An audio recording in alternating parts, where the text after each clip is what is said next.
plague could be older than previously thought. Scientists have unearthed data that changes current thinking on how old the plague is.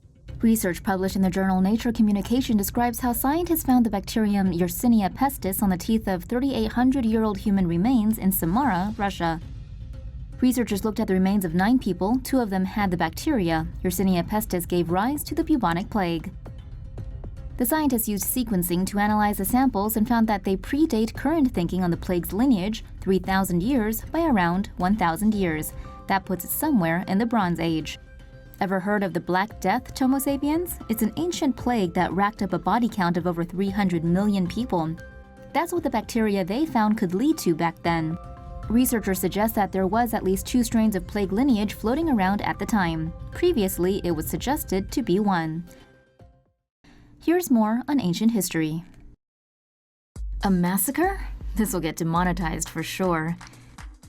This is Sandbyborg. A millennia ago, it was a thriving coastal village, but new evidence shows all inhabitants, every man, woman, and child, were massacred by forces unknown.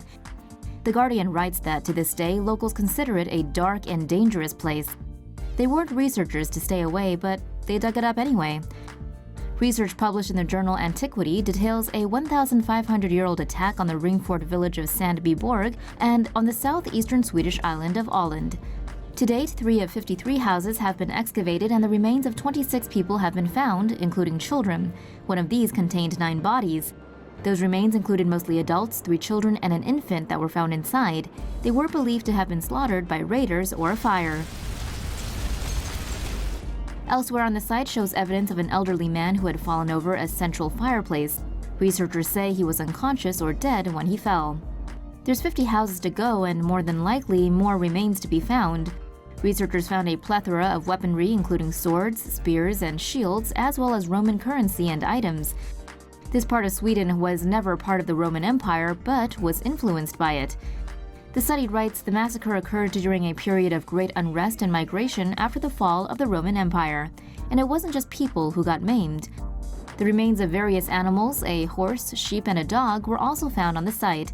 Researchers say that those responsible for the events at the site may have been trying to establish themselves as a new local ruling elite. So whatever went down was not an act of plunder, but more likely a show of force in the form of a calculated, brutal slaughter. What makes the discovery so haunting, as The Guardian reports, is that no one came back to bury or loot the dead. They were just left to rot. And there's still so much more to dig up. Scientists have only excavated less than 4% of all homes on the ancient site, and there's no telling what else they'll find. Scientists discover ancient ticks that fed on dinosaurs. Scientists have discovered a new species of tick called Dinocroton draculae in ancient fossils. The name means Dracula's terrible tick. The ticks were found inside 99 million-year-old lumps of amber from Myanmar. 2 of the ticks were found with a dinosaur feather. 1 was wrapped around it. Researchers say the finding is the first direct evidence that ticks fed on feathered dinosaurs. Scientists suspect the feather belonged to an unknown type of dinosaur or an ancient bird species called Enantiornithine. This one gorged so much on dino blood, she bloated to 8 times her size and stayed that way for 99 million years. Now that's an epic cheat day. Researchers find ancient megacity. Ever wonder what a Mayan megalopolis may have looked like? Well, aren't you in for a treat? National Geographic reports that researchers have uncovered an ancient 800-square-mile Mayan megacity in northern Guatemala. Archaeologists used light detection and ranging technology, more commonly called LiDAR, to uncover the area. According to the National Ocean Service, LiDAR is a remote sensing method that uses a combination of light, aircraft, and pulsed lasers to measure and visualize 3D structures. This lets them remove the surrounding environment to show the scale of the interconnected area. Researchers found some 60,000 structures and said the area was home to millions of people. Caveman or long-lost time traveler? Scientists have unearthed something that effectively flips the table on everything we thought we knew about human evolution. The partial upper jawbone found during a 2002 excavation inside the Mislia cave in Israel took scientists 15 years to date.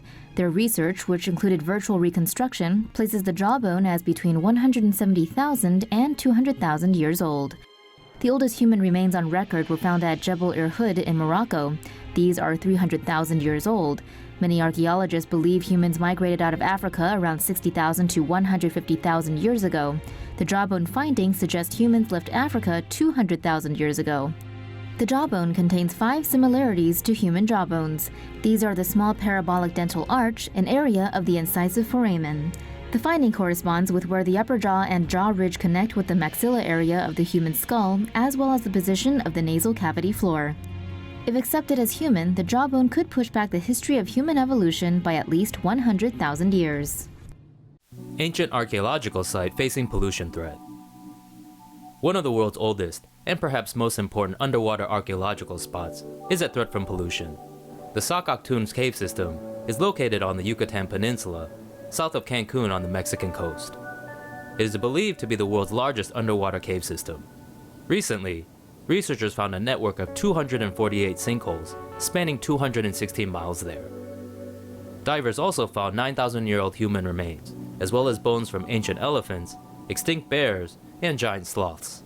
Archaeologists say the cave system may be under threat from pollution. Many tourists use sinkholes for snorkeling, and a nearby coastal highway has been known to break apart and fall into the sinkholes.